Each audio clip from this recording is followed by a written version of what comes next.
Hello guys, this is the way we're making cherry jam. So we had some lovely soury cherry. So we're just turning jam later. So that's the one for now. And we're cooking later.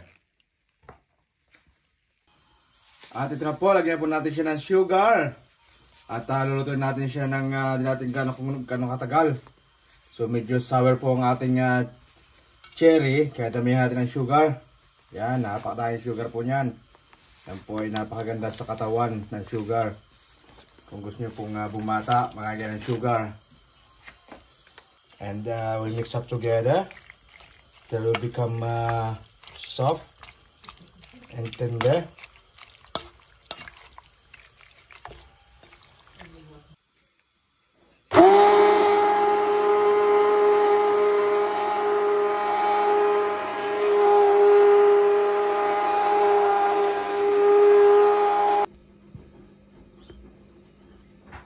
Ayan na po, luto na po ang ating cherry jam.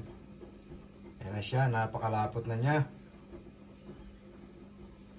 So, kuha na po siya. Ready to use. Yummy, yummy, yummy. Ito po ang aking cherry jam.